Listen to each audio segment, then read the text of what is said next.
Your soulmate only has 3 days left. Open it now to save them. The police arrived. Beloved, your soulmate has only 3 days left. But before fear takes over, understand this clearly: your soulmate is not dying. This is not a medical countdown. And nobody has threatened their life. The police arrived at your soulmate's home this morning because their name is attached to something serious, something they swear they did not do. And unless they can produce one missing piece of proof within the next 72 hours, the case is going to move forward with the evidence exactly as it currently stands. Beloved, right now, that evidence makes your soulmate look guilty. A vehicle registered in their name. A signature that appears to be theirs. An access record. A transaction. Everything points toward them. But your soulmate knows there is something the police do not have. Something that could completely change the timeline. And there is only one person your soulmate believes might still have it. You. That is why the message says, "Please open this now." Then, the police were here this morning. And immediately after, I'm not asking you to fix my life. I just need to know whether you still have something I should never have made you feel stupid for keeping. Beloved, that sentence changes everything. Because years ago, while you were still together, you saved a copy of one ordinary document. Your soulmate laughed at you. They said you worried too much. And when your soulmate realizes why you still have it, they are going to be forced to admit something much bigger than, "You saved me." They are going to have to admit, "I spent years criticizing the part of you that was quietly trying to protect both of us from consequences I was too careless to imagine." But beloved, maybe they even accused you of needing to control everything. And beloved, after your relationship ended, you nearly threw that document away. But for some reason, you kept it. Now the police are asking for exactly what is written on that page. Me take you back. Years ago, your soulmate owned something they were incredibly attached to. Maybe an old car. Nothing glamorous. Perhaps it had been their first real purchase. The first thing they bought completely on their own. Maybe it had scratches. A ridiculous sound when the heater came on. A passenger window that needed to be pressed twice before it closed properly. You hated certain things about that vehicle. Your soulmate loved it. Perhaps you joked, "This thing is held together by emotional attachment." Your soulmate replied, "It has character. It has tetanus." Beloved, maybe you had some of your happiest memories in it. Late-night drives. Cheap food eaten in parking lots. Arguments. Apologies. Long conversations with the engine turned off. Perhaps once you sat inside during heavy rain because neither of you wanted the night to end. That old vehicle became part of your relationship. Eventually, though, your soulmate needed something more reliable. The car started becoming expensive to maintain. One problem after another. You kept saying, "Sell it before it becomes a full-time dependent." Your soulmate resisted. "No one will love it like I do." You're selling a car, not arranging an adoption. Beloved, Eventually they agreed. A buyer appeared. Not someone emotionally important. Perhaps someone found through an online listing. They seemed normal. They inspected the car. Negotiated. Money exchanged. Paperwork signed. Your soulmate was relieved. Done. You were standing nearby when the buyer drove away. And beloved, you asked one question: did you make a copy of the transfer? Your soulmate looked at you. The what? The signed transfer. They have it. You stared. You gave them the only copy? Your soulmate shrugged. They need it to register the car. Beloved. Maybe immediately, please tell me you photographed it. No, you closed your eyes. Your soulmate laughed. What? You need a copy. Why? Because until the registration updates, that vehicle is still connected to you. Your soulmate sighed. Here we go. Beloved. You knew that tone. The tone that said, you're overthinking. You always need documentation. Why can't things just be simple? Maybe you said, I'm serious. Your soulmate responded, the sale is done. You asked, do you have the buyer's full information? Of course. Where? Pause. In the messages. Beloved. You stared. Take screenshots. Your soulmate laughed. Are you secretly 80 years old? Maybe you replied, laugh all you want. Paper trails save people. Your soulmate rolled their eyes. But beloved, something in you did not let it go. Maybe your job had taught you to keep records. Maybe you had simply seen enough life to know, things go wrong. Phones break. Accounts disappear. People forget what they agreed to. Documentation is not pessimism. Sometimes it is protection.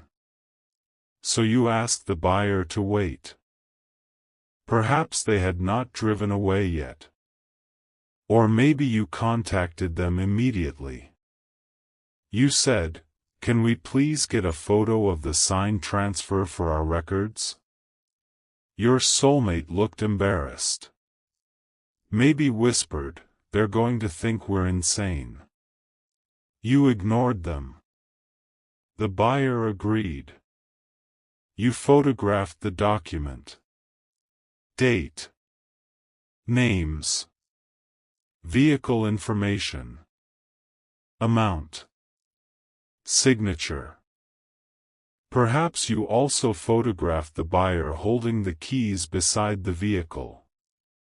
Not because you expected crime. Just because the transfer was complete.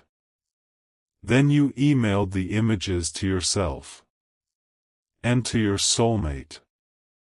Maybe you wrote, keep this. Your soulmate replied, yes, Mom. Beloved. You probably laughed. At the time, none of this mattered. Days later, you asked, did the registration change? Your soulmate said, I assume so. You asked, did you check? No, beloved. Maybe you became irritated. You need to make sure. Your soulmate responded, why are you always waiting for something to go wrong? That hurt. Because perhaps this was not the only part of life where you were careful. bills, reservations, important dates, documents, plans. Your soulmate was more spontaneous. You were the one who remembered. Maybe they loved that about you when it benefited them. But sometimes they also made it sound like a flaw. You think too much. You worry too much. You always need a backup plan. Perhaps eventually you became defensive about your own competence. Maybe you said, "I don't expect everything to go wrong." Pause. I just don't think being in love with life exempts you from paperwork. Your soulmate laughed. The issue disappeared. Until a few months later. The relationship between you started getting harder. Not because of the car. Other things. Maybe your soulmate had become overwhelmed by life. Work. Responsibilities. Family. They began resenting how often you reminded them of things. Perhaps you said, "Did you submit that form?" They heard criticism. "Did you pay that?" They heard judgment. "Did you confirm the appointment?" They heard, "You think I'm incapable." Beloved. You were not always perfect either. Maybe sometimes your anxiety came out like parenting. Perhaps you did remind them too many times. Maybe your soulmate genuinely felt managed. That matters. One night they finally snapped. "I don't need you checking everything I do." You became hurt. "I'm trying to help." "I didn't ask for help." Fine. Beloved. Maybe your soulmate continued, "You keep records of everything. You keep screenshots. You save receipts nobody cares about. Sometimes it feels like you're preparing evidence for a trial." That sentence hurt. Perhaps you said, "I'm preparing for normal adult life." Your soulmate replied, "I can handle my own life." You became quiet. Then, okay. And beloved, you started stepping back. If they forgot something, you did not remind them. If a deadline approached, you waited. Perhaps they missed one. Then became stressed. Maybe called, "Why didn't you remind me?" You stared. "You told me not to."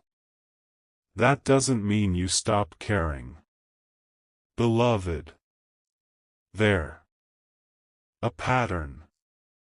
They disliked feeling managed, but had grown accustomed to the invisible labor you performed. Maybe you said, "You can't make my help insulting and then make my absence disappointing." Your soulmate became defensive. The conversation became another unresolved wound. Eventually the relationship ended. Perhaps one of your soulmate's complaints was that the relationship felt too structured. Too heavy. Maybe they told someone, they treated everything like it had consequences. Beloved. Perhaps that sentence followed you. You wondered, was I too serious? Did I drain the joy from things? Maybe you began questioning your instincts. During the breakup, there were belongings to separate. Your things. Their things. Shared subscriptions. Old photos. Documents. Perhaps you found the folder on your laptop, CR sale. Inside? The photograph of the transfer. The buyer information. A screenshot showing payment. A photo taken the afternoon the keys changed hands. You stared. Maybe your cursor hovered over delete. Why would you ever need this now? The car was not yours. The relationship was over. Your soulmate had made it clear they could manage their own affairs. Beloved, perhaps you nearly erased it out of hurt. Then something inside you said, no. Not because you expected to reunite. Because deleting a practical record out of heartbreak felt childish. You moved it into an archive folder. Forgot about it. Years passed. The old car disappeared from your mind. Your soulmate moved on with life. Perhaps they assumed the buyer had registered it immediately. Maybe the vehicle changed hands again. Then again. Your soulmate never checked. Why would they? The sale happened years ago. Until this morning. Knock. Your soulmate opens the door. 2 police officers. Maybe an investigator. Are you their name? Yes.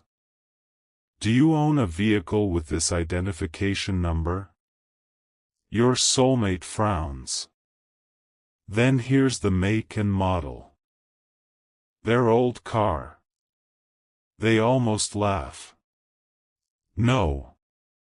I sold that years ago. The officer asks, to whom? Beloved. Your soulmate thinks. They remember a first name. Maybe. Not much else. They sold it a long time ago. The investigator says, according to the current registration record we pulled, there's an issue with the transfer history. Your soulmate becomes nervous. What kind of issue? Perhaps the vehicle has recently been connected to serious fraud. Maybe it was used while someone impersonated another person. Perhaps evidence was transported in it. The exact alleged crime is less important than what happens next. Your soulmate's old legal connection to the car puts their name inside the timeline. They say, I haven't had that vehicle in years. The investigator asks, can you prove when you sold it? Beloved. Silence. Your soulmate says, there was paperwork. Do you have it? I don't know. The investigator asks, bill of sale? I think. Copy of transfer? Maybe your soulmate's stomach drops. Because suddenly they hear your voice. Did you make a copy? Years ago. Parking lot. Your annoyed face. Your phone photographing everything. Beloved. The officer asks, when exactly did you sell it? Your soulmate gives approximate month. Maybe year. The investigator explains that a later document appears to contain a signature attributed to your soulmate. A signature dated after your soulmate says the vehicle was already gone. Your soulmate stares. That isn't mine.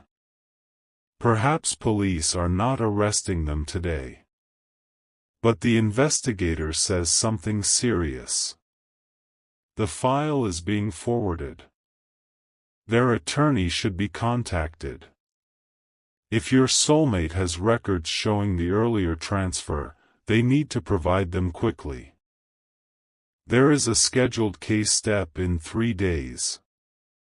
Current evidence needs to be challenged before then. Beloved. 72 hours. The officers leave. Your soulmate closes the door. Everything becomes silent. Then panic. They search old email. Nothing. Maybe they changed accounts. Old phone gone. Online listing deleted years ago.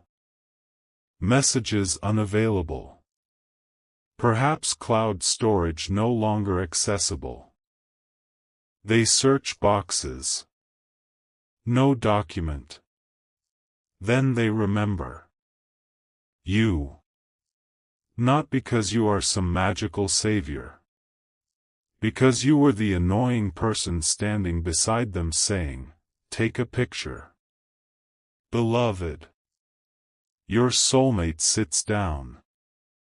They open your contact. Maybe they have not spoken to you in years. Their first thought? I cannot do this. What will they think? Maybe you have moved on. Perhaps reaching out like this feels terrible. Because your soulmate knows how it looks. They criticized you for keeping records, and now they need one. Perhaps they call a lawyer first. Good. They explain. The lawyer says, find anything contemporaneous. Original transfer copy. Payment proof. Communication with buyer. Photos. Dates. Your soulmate asks, would a photograph of the signed paperwork matter? The lawyer says it could be useful in establishing what to investigate and corroborate. Beloved. Again, you. Your soulmate finds the old email thread where you had once written, keep this.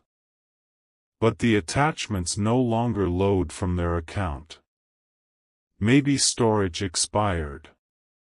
Perhaps the original sender? You. Their heart pounds. They type, hi. Delete. No. Too casual. Another, I know I have no right to ask you for anything, delete. Too manipulative. Finally, I need to ask you something practical. The police came to my house this morning.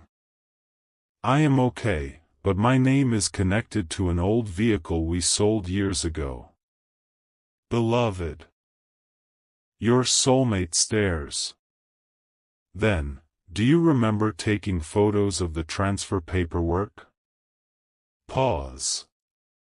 If you still have them, I need to give them to my lawyer within 3 days. Then perhaps, you do not need to get involved beyond sending the file if you're uncomfortable. Good. They send. Your phone lights up. You see their name. Perhaps your heart stops. After all this time, you open the message. The police came. Maybe your first instinct is panic. Then confusion. Old vehicle. Transfer. 3 days. Beloved, and suddenly you remember. The parking lot. Your soulmate teasing you. Yes, Mom. You almost laugh. Then you feel anger. Because of course. Of course the one thing they once made you feel ridiculous for preserving is suddenly important. Maybe you do not answer immediately. Your soulmate watches the screen. No response. Perhaps they deserve that. But beloved, this is where the story changes. Because your soulmate does not send, please. You're the only one who can save me.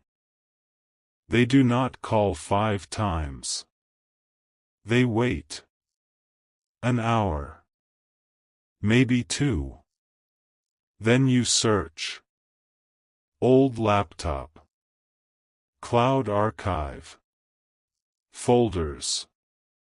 Perhaps you barely remember where. Photos. Taxes. Travel.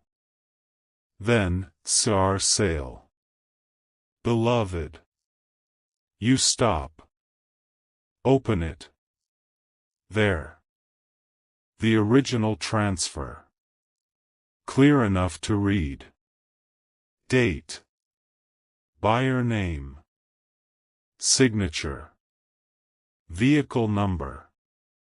Then the photo. Your soulmate handing over the keys. Metadata from the day. Maybe another screenshot showing payment received. You sit there. Years. And suddenly one afternoon you had nearly forgotten is alive again. Perhaps your first emotional reaction is strange. Not triumph. Pain. Because you remember who you were then. The person trying to keep life organized. Trying to build with someone. Trying to make sure things did not fall through cracks. And perhaps you remember how often your care was interpreted as criticism. Beloved. You send one message, I have it. Your soulmate sees it. Almost cries. Then, can you send the originals? You do. No emotional conversation yet. The files go to their lawyer. Maybe the lawyer confirms, this is important. Not magical exoneration by itself. But now there is a specific buyer. A dated transfer. A payment record. Something investigators can independently verify. The date is years before the later suspicious document supposedly signed by your soulmate. Beloved. That changes the direction. The lawyer contacts the investigator. Police compare signatures. Buyer identity. Transfer history. Perhaps suddenly the problem becomes clearer. Someone never properly updated part of the registration chain. Later paperwork bearing your soulmate's name appears inconsistent with the earlier transfer. Your soulmate is no longer merely saying, "It wasn't me." There is evidence supporting, "I no longer possessed the vehicle." But beloved, the story is not over. Because after you send the files, your soulmate writes, "Thank you." You answer, "You're welcome." Maybe that should be the end. But then another message arrives. I need to apologize for something, and it has nothing to do with whether this clears me. You stare. Your soulmate writes, "I remember making fun of you for keeping that." Pause. I remember telling you that you worried too much. Beloved. Perhaps you do not answer. Your soulmate continues, "I also remember making you feel like keeping practical records meant you didn't trust life, or me." There. Maybe anger rises. You type, "You said I treated everything like a disaster waiting to happen." Your soulmate reads. They remember. Yes. Then, you weren't waiting for disaster. Pause. You were making sure ordinary mistakes didn't become disasters. Beloved. That is a different understanding. Maybe you answer, sometimes I was anxious. Your soulmate says, I know. Good. No rewriting you as perfect. Then, and sometimes I used the fact that you were anxious to dismiss things you were objectively right about. There. Perhaps that lands. You ask, why? Your soulmate thinks. Then sends the uncomfortable truth, because you noticing details made me feel irresponsible. Pause. And instead of becoming more responsible, I sometimes made your attention to detail the problem. Beloved. There. Maybe you put the phone down. That sentence explains years of frustration. Your soulmate continues, I liked the parts of your care that rescued me. I hated the parts that reminded me rescue shouldn't always be necessary. Beloved. Strong. Maybe, when you remembered a deadline I forgot, I was grateful. When you suggested a system so I wouldn't forget again, I felt judged. Pause. I wanted your competence without having to confront what it revealed about my habits. There. You stare. Perhaps you say, I felt like your assistant. Your soulmate's chest tightens. Maybe you continue, I kept your appointments. Your receipts. Your information. Then when I asked you to participate, you told me I was controlling. Beloved. Your soulmate replies, I'm sorry. Perhaps, I made the invisible things you did feel natural until you asked me to notice them. There. Maybe this is bigger than the document. Because perhaps the relationship contained invisible labor. You remembered birthdays. Confirmed reservations. Made sure payments happened. Checked that forms were submitted. Maybe your soulmate thought, things simply work out. Beloved. Things often work out because someone is doing work nobody sees. You became exhausted. Perhaps you eventually told them, I don't want to be the infrastructure of your life. Your soulmate had laughed nervously. What does that even mean? You said, it means I want to be your partner. Pause. Not the reason everything behind your life functions. Beloved. Today, they finally understand. Because when the police asked, where is your record? Your soulmate had no system. They had memory. And memory was not enough. You had the record. But beloved, your soulmate must not turn this into, see? I still need you. No. If they learned anything, the lesson cannot be, keep the organized person nearby so I survive. The lesson is, become someone capable of carrying your own responsibilities. Perhaps your soulmate sends, I know the irony here. You reply, what irony? They say, I used to accuse you of treating me like I couldn't handle my own life. Pause. And now I'm contacting you because I failed to keep something I should have kept myself. Beloved. Then, I don't want this to prove I need you managing me. There. I want it to prove I should have listened when you were asking me to manage myself. Powerful. Perhaps you soften slightly. You ask, what happens now? Your soulmate tells you what their lawyer said.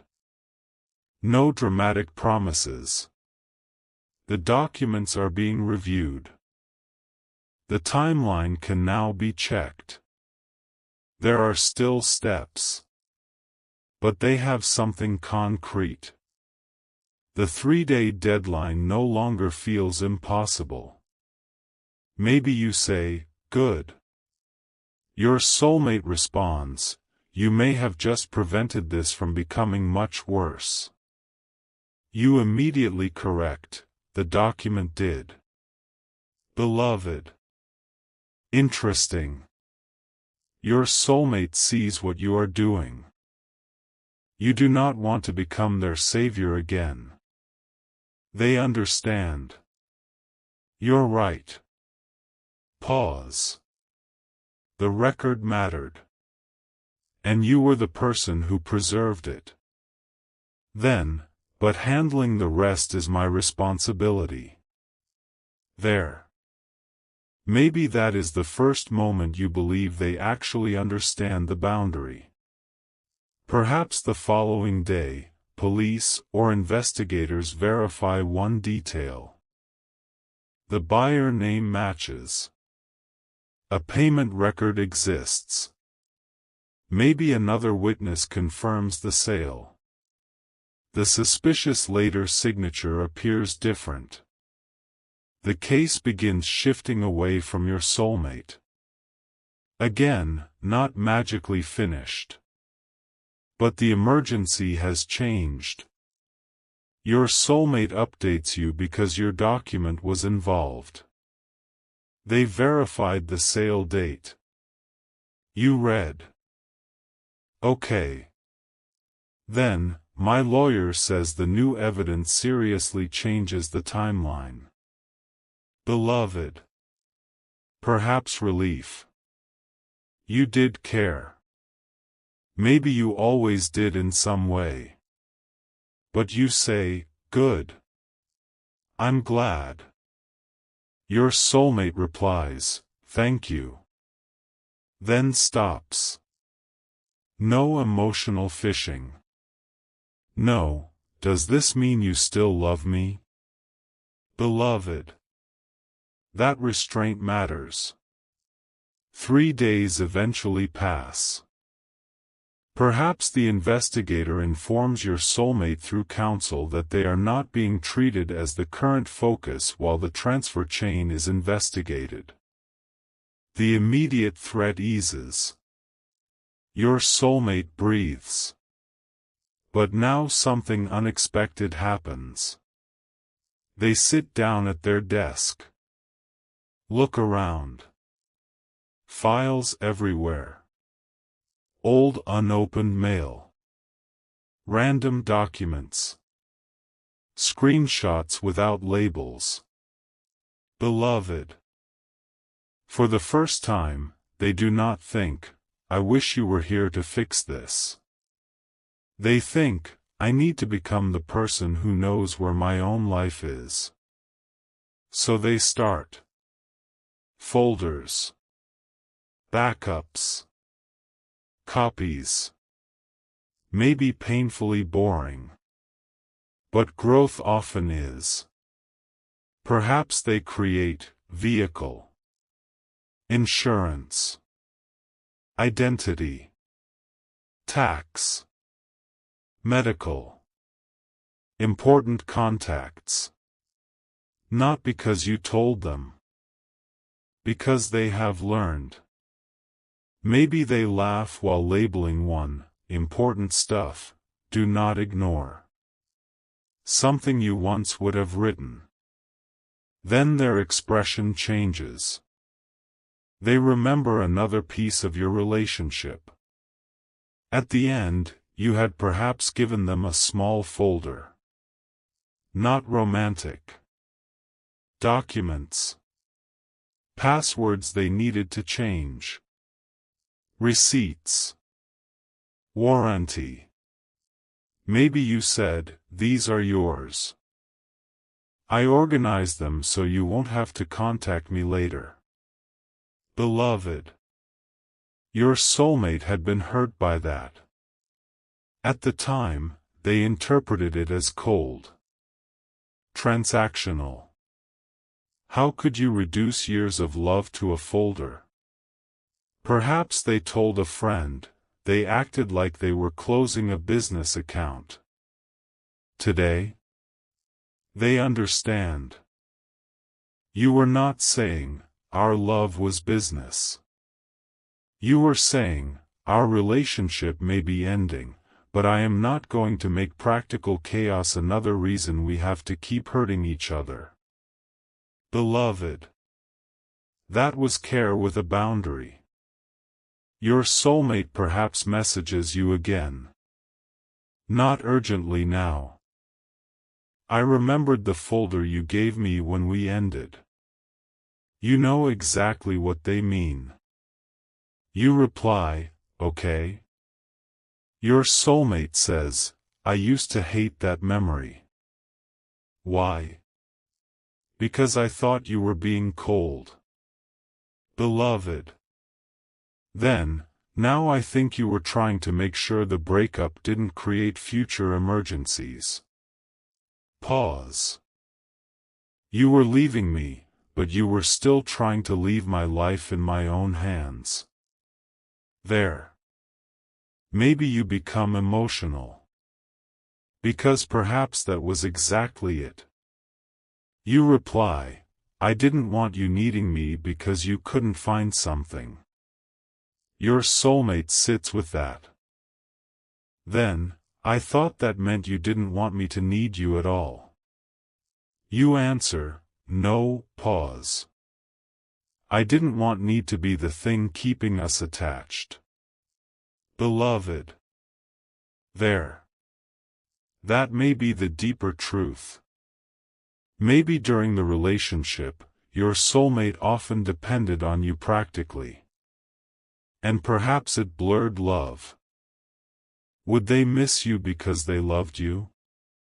Or because you made life function? Would they come back because they had changed? Or because something went wrong and you knew how to fix it? Beloved. You had refused to build reunion on dependency. And ironically, years later, an emergency finally forced your soulmate to understand why.